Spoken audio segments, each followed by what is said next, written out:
The temperature was 20 below zero when the Alpha severed their soul bond, leaving her shattered in the snow. She was supposed to die in that Montana blizzard.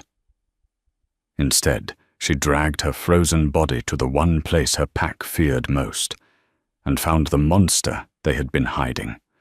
The Bitterroot Mountains of Montana were unforgiving in December, but to the Blackwood pack, the biting cold was a testament to their strength. Madeline Hayes stood shivering near the edge of the tree line at Miller's Creek, her breath pluming in the frigid air. She was 20 years old, an introverted archivist for the pack, who spent more time organizing old leather-bound lineage records than running with the hunting patrols.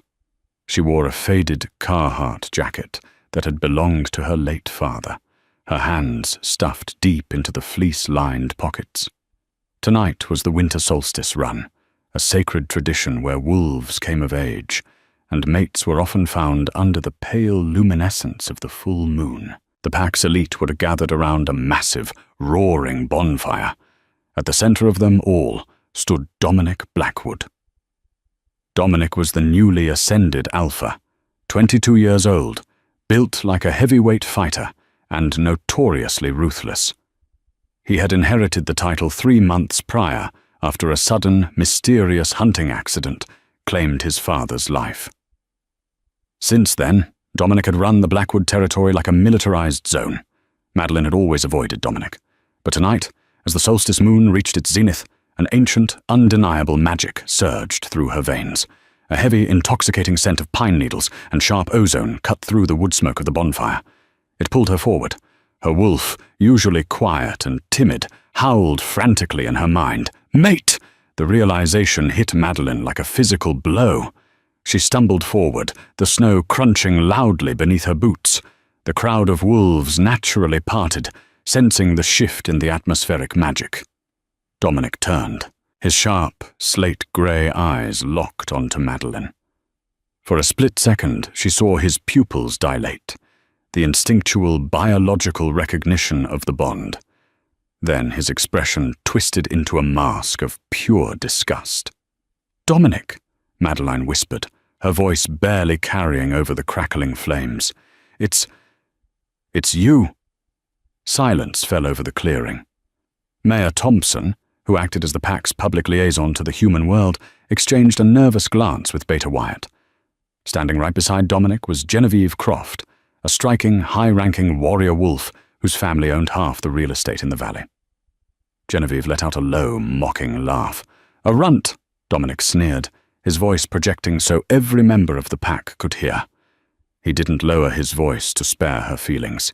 He weaponized the moment. "The moon goddess must be testing me. You think I, the Alpha of the Blackwood pack, would bind myself to a weak, pathetic archivist who can barely shift?" "Dominic, please," Madeline stammered, the humiliation burning her cheeks even as the icy wind picked up. The bond is a biological glitch," Dominic interrupted, stepping closer. He towered over her, radiating a suffocating dominance. "I need a Luna who can lead armies, who can command respect in the boardroom and on the battlefield, not a liability." He didn't hesitate. He didn't even look conflicted. Dominic squared his shoulders and delivered the words that would rip her soul apart. "I, Dominic Blackwood, Alpha of the Blackwood pack, reject you, Madeline Hayes, as my mate and Luna." The words struck Madeline's chest like a physical shotgun blast. The severing of a mate bond is a violent, agonizing trauma. Madeline fell to her knees, screaming as a searing pain tore through her chest. It felt as though her heart was literally being ripped from its arteries. She gasped for air, clutching her jacket, her vision blurring with tears and shock. Above her, Dominic looked down with cold indifference.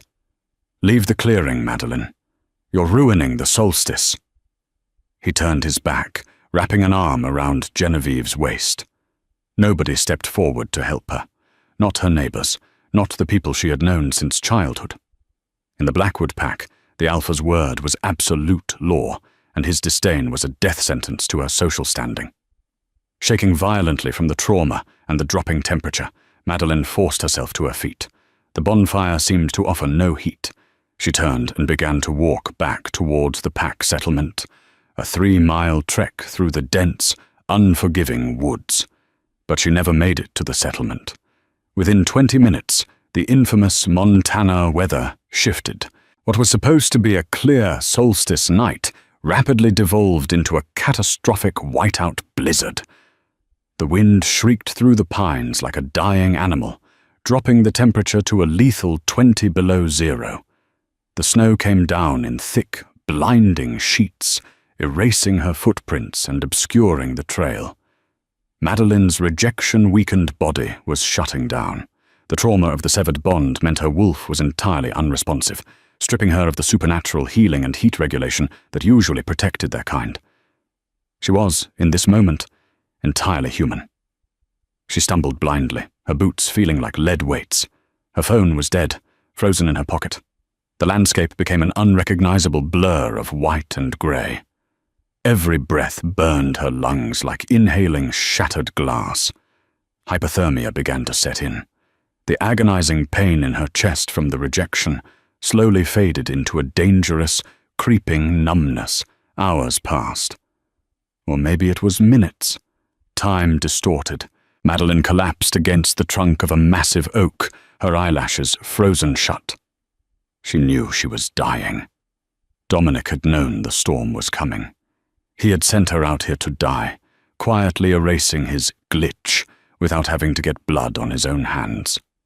As the lethargy of death began to coax her to sleep, her numb fingers brushed against something buried in the snow.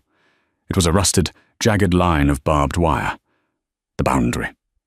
Madeline forced her eyes open, squinting through the blinding gale. She had wandered entirely in the wrong direction. She was at the northernmost edge of the territory, a place strictly forbidden to all pack members. The Deadlands. Desperation. A primal need to survive just to spite the man who had discarded her, flared in her chest. She crawled beneath the barbed wire, tearing the back of her jacket, and dragged herself into the forbidden territory. Through the howling vortex of the blizzard, a massive, shadowy silhouette loomed in the distance. As Madeline dragged herself closer, the shape resolved into a massive, weathered barn. It was a relic from the 1800s, its wood greyed and battered by a century of storms, its roof sagging but defiant. This was the lair of the monster of Bitterroot. Pack legends said a feral, bloodthirsty rogue lived beyond the boundary, a creature so vicious that even Dominic's ruthless father had forbidden the patrols from crossing the line. But a monster was a potential death. The blizzard was a guaranteed one. Madeline hauled herself up the icy wooden ramp and shoved her frozen shoulder against the heavy sliding door. It groaned, resisting for a moment, before sliding open just enough for her to slip inside. The contrast was immediate. The wind's roar was muted, blocked by the thick, ancient timber. The air inside smelled of dried cedar, old leather, and a faint, masculine musk that made her dormant wolf twitch.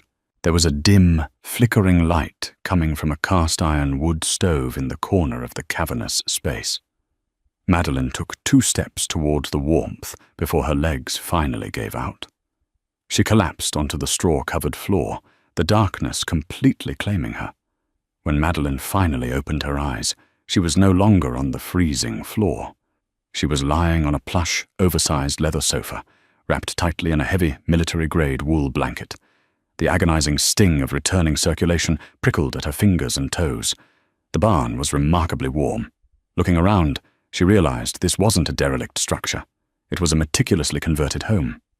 Stacks of chopped firewood lined the walls, a generator hummed softly in the distance, and shelves were lined with canned goods, survival gear, and an impressive collection of classic literature. "Drink this."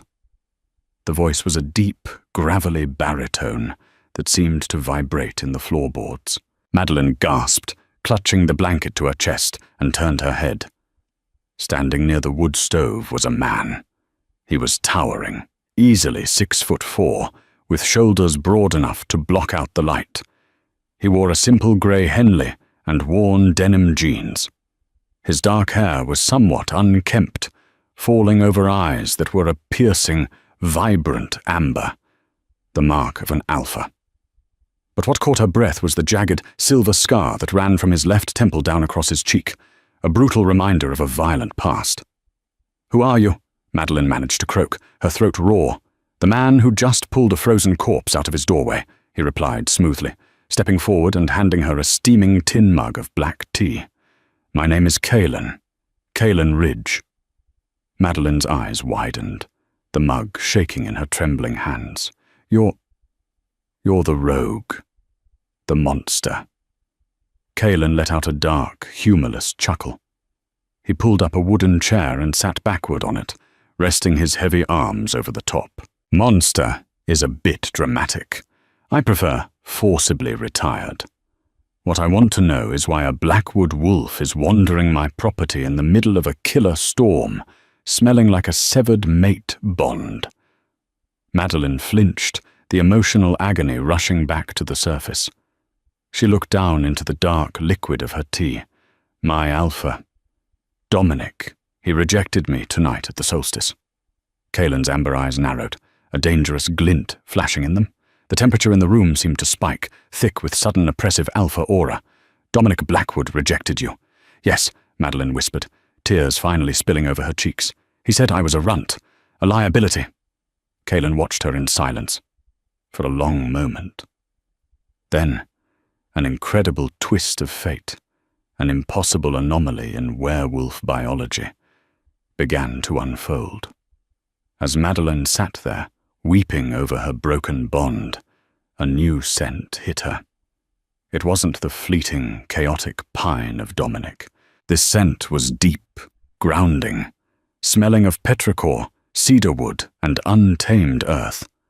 It was coming from Kalen, her wolf, previously crushed into a catatonic state by Dominic's rejection, suddenly roared to life with a ferocity Madeline had never felt. The broken, ragged edges of her soul began to mend, reaching out frantically towards the massive man sitting across from her. Kalen gripped the back of the wooden chair so hard the wood splintered. He stood up abruptly, his chest heaving, his amber eyes locked onto her with a mixture of shock and primal hunger. "That's impossible," Kalen growled, backing away a step. "Second chance mates are a myth, and true mates—" "You feel it too," Madeline breathed, the realization sending a surge of adrenaline through her recovering body. "Listen to me, Madeline," Kalen said, his voice deadly serious, shedding the casual demeanor entirely. "Dominic isn't just a cruel alpha. He's a fraud, and the reason you felt a bond with him, the reason he rejected you, runs deeper than you being a liability." Madeline clutched the mug tighter. "What do you mean?" Kalen walked over to a heavy oak desk in the corner and pulled open a drawer. He tossed a worn, leather-bound journal onto the sofa beside her. Madeline recognized the crest embossed on the cover.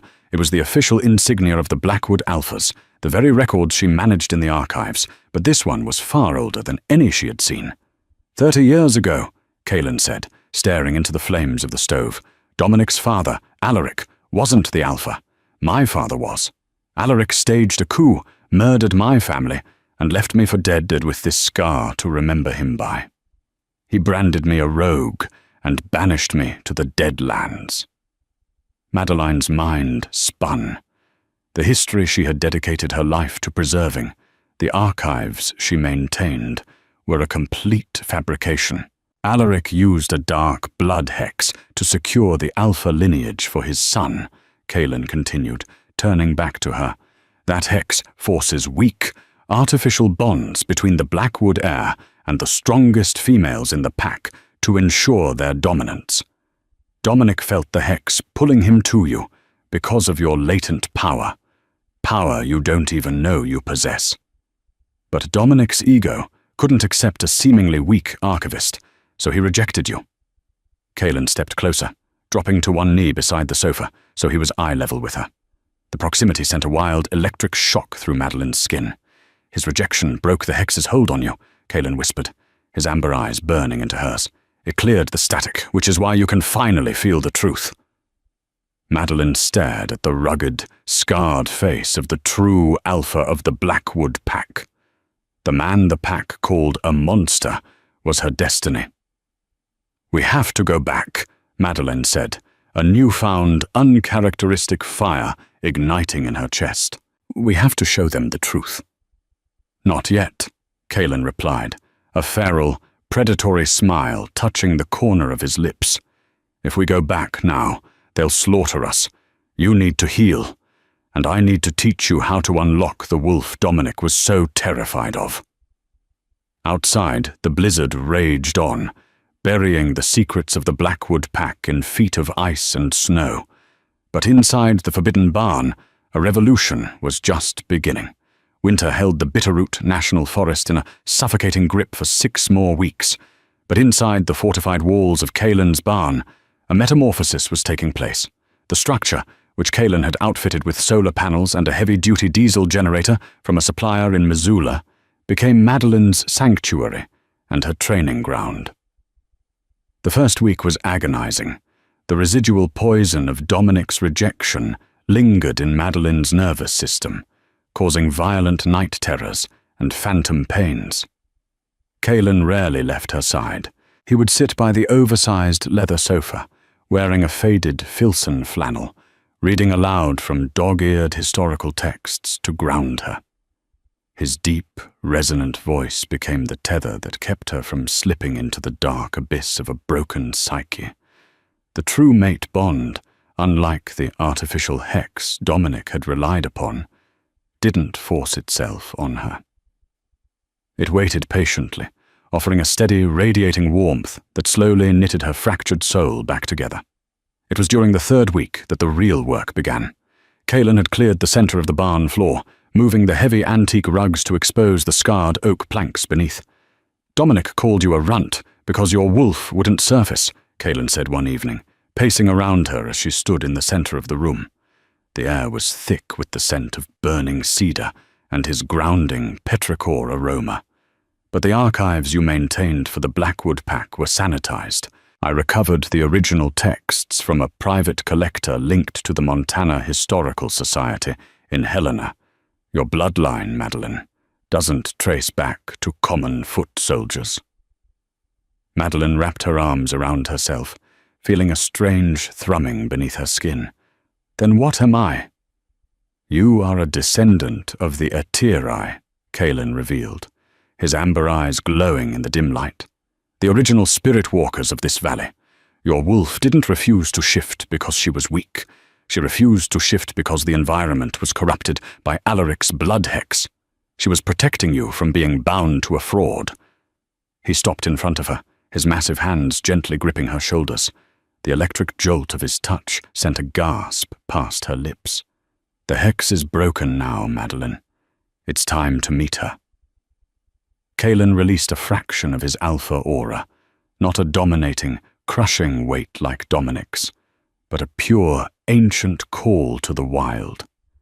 It resonated in the marrow of Madeline's bones. She closed her eyes, breathing in the scent of her true mate. Instead of the painful, bone-snapping agony that usually accompanied a forced shift, a surge of pure, unadulterated power rushed through her veins. The transformation was fluid, almost ethereal.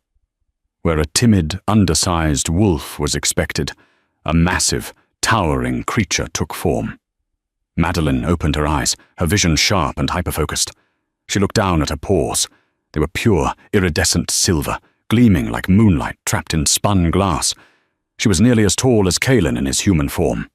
Kalen dropped to his knees, his breath catching in his throat.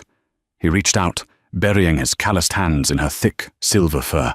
"Beautiful," he whispered reverently. "A true Luna." Madeline let out a low, resonant rumble that shook the dust from the barn's rafters. For the first time in her life, she felt entirely whole. Over the next month, the barn witnessed their bond solidify. Kalen taught her how to harness the Etiri magic, how to read the atmospheric shifts, how to sense the emotional state of others from miles away, and how to weaponize her raw strength. In return, Madeline brought light back into Kaelin's isolated existence. The rugged, scarred rogue who had prepared to die alone in the Deadlands found himself laughing, his heart beating for the silver wolf who had crawled through the blizzard to find him. But their isolated paradise could not last. By late February, Madeline's newfound sensory abilities picked up a rot spreading through the valley. Through the spiritual tether she still loosely shared with the land, she felt the agony of the Blackwood pack.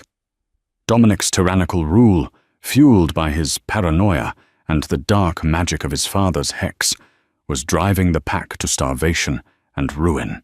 He was taxing the businesses in town, threatening local humans like Sheriff Boyd of Ravalli County with violence if they looked too closely into his corrupt real estate deals with Genevieve Croft's family.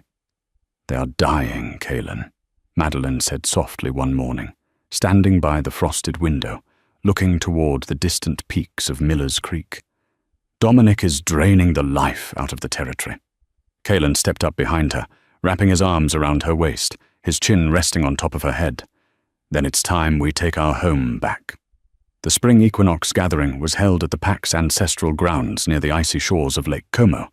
It was traditionally a time of renewal, but the atmosphere was suffocatingly grim. Over 300 wolves stood shivering in the damp March air. Dominic stood on the raised ceremonial dais, flanked by his beta, Wyatt, and his new heavily pregnant Luna, Genevieve. Dominic looked haggard. The blood hex required a powerful mate to sustain it, and Genevieve, despite her arrogance and physical strength, lacked the spiritual depth the magic demanded. The pack's wards were failing, and the human authorities were circling their illicit financial operations. "We demand higher yields from the southern patrols," Dominic shouted, his voice cracking with unnatural strain. "Anyone who fails to meet the quota will be stripped of their winter rations." A low, dissatisfied murmur rippled through the crowd. Mayor Thompson stood near the front, his face pale, clutching a manila folder filled with evidence of Dominic's embezzlements, his last resort if the wolves couldn't handle their own. Suddenly the temperature plummeted. The murky waters of Lake Como began to violently ripple, a scent so potent, so overwhelmingly dominant that it forced weaker wolves to their knees, rolled through the clearing. It was the scent of petrichor, ancient cedar, and raw ozone. From the dense tree line, two figures emerged. The pack gasped, parting like the Red Sea. Whispers of terror and awe erupted. Walking toward the dais was Kaelin Ridge, the scarred monster of the Deadlands, radiating an alpha aura so thick it distorted the air around him. But what truly paralyzed the pack was the woman at his side. Madeline Hayes did not look like the discarded archivist who had been sent to die in the blizzard. She wore a sleek, black tactical jacket, her posture flawless, her eyes glowing with the undeniable silver light of an Aetiri descendant. "Impossible," Dominic breathed, gripping the wooden railing of the dais until his knuckles turned white. "You're dead." "Disappointed, Dominic?" Madeline's voice was clear, echoing across the silent lake. "You should have checked the body." Genevieve snarled, stepping forward. "Kill them! Alpha, order the guards to kill the rogues." But the guards didn't move. The overwhelming biological pressure of Kaelin's true alpha aura had rooted them to the spot. "I am Kaelin Ridge," his voice boomed, a gravelly thunder that shook the pines, "son of Alpha Silas Ridge, the true heir to the Blackwood territory, and I challenge the usurper for my birthright." Dominic panicked. He shifted instantly, tearing out of his clothes and transforming into a massive, heavily muscled russet wolf. He didn't wait for the ceremonial acceptance. He launched himself off the dais, aiming straight for Kaelin's throat. Kaelin met him midway. He didn't even fully shift. With raw, terrifying power, Kaelin caught the russet wolf by the throat in midair, his eyes flashing brilliant amber. The impact sounded like a car crash. Kaelin slammed Dominic into the frozen earth, the ground cracking beneath them. Dominic thrashed, his jaws snapping wildly, trying to draw upon the dark magic of his father's hex to overpower Kaelin. Black, venomous veins bulged beneath the russet wolf's fur. "The hex!" Mayor Thompson yelled from the sidelines, recognizing the dark magic from the human records he had secretly studied. "He's drawing on the pack's life force." Several pack members cried out in pain as Dominic forcefully siphoned their energy to fuel his strength. Madeline stepped forward. This was her moment. Closing her eyes, she tapped into the ancient Eteri magic pulsing in her veins. She raised her hands, and a blinding, silver light erupted from her palms. The light washed over the clearing, piercing the dark, suffocating veil of the blood hex. It was as if a physical chain shattered. The pack collectively gasped, the oppressive weight they had lived under for decades instantly evaporating. Stripped of his stolen magic, Dominic shrank, whimpering as his unnatural strength vanished. Kaelin stood over him, shifting his arm into a massive, black-furred paw, and pinned the usurper to the ground. "Do you yield?" Kaelin growled, his claws pressing just enough to draw a single drop of blood. Dominic, realizing he was entirely powerless, and seeing his own guards turn their backs on him, whined in submission, baring his neck. "Take him to the holding cells," Kaelin ordered, turning his gaze to Beta Wyatt, who immediately bowed his head and rushed to obey the true Alpha. Genevieve, seeing her empire crumble, fell to her knees, weeping as the reality of her complicity set in. The silence that followed was deafening, broken only by the gentle lapping of the lake. Slowly, one by one, the members of the Blackwood Pack dropped to one knee. Not out of fear, as they had with Dominic, but out of profound, biological reverence. Kaelin turned to Madeline, the hard, dangerous lines of his scarred face softening into a look of absolute devotion.